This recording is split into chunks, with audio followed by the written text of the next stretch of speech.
Well, joining me now with his take on what we can expect, David Semmens, US economist for Standard Chartered Bank. So your expectations of the jobs report, what's it likely to tell us about the economic recovery in the US? Well, unfortunately in the survey we're actually the most negative, and we're looking for a contraction of minus 12,000 for the private payrolls number, and the private payrolls number is definitely the most important one here.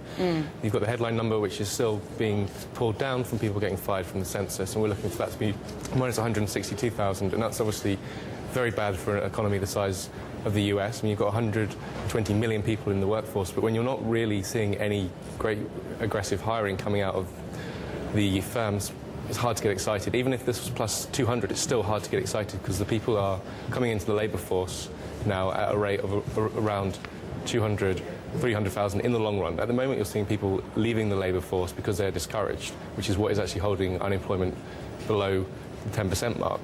But it's really hard to get encouraged about that. And you're not going to see any strength in consumer spending until you start seeing aggressive hiring coming back from firms. But we did see initial jobless claims drop by 472,000?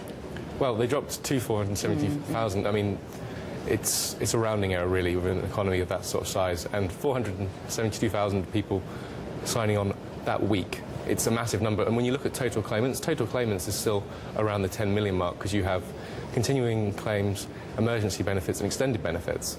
And so that really want to be more around the 4 million mark when you can be comfortable with that, but that's just nowhere near that. Interestingly, you speak in your note about this dichotomy, this contrast between the smaller firms that are having difficulty accessing the credit that they need, the funding from the markets, and the larger companies that are actually doing quite well. So tell me about the impact that that is likely to have on jobs growth. When you look at jobs growth over the last 10 years within the US, you can see that big firms actually have been cutting the size of their workforces, whereas small and medium-sized firms have been adding. So over the last 10 years, larger firms have been pushing their jobs outside of the US and actually decreased the size of their payrolls, whereas small firms have been really the big driver of growth. And when you look at the ISM against the NFIB, which is the similar ISM but for small firms, that really is just completely lagging any improvement. It really just hasn't shown any growth. It's improved a bit from the bottom, but it really hasn't made that much progress, unfortunately.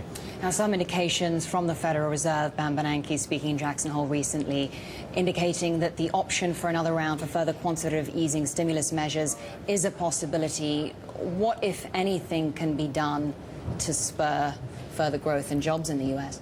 I mean, I think they really do have to address the problem with the smaller firms, and I think it wouldn't be unlikely for them to create some central bureau which is just going to be driving credit for smaller firms. But unfortunately, you have to be picking small firms that are worthy.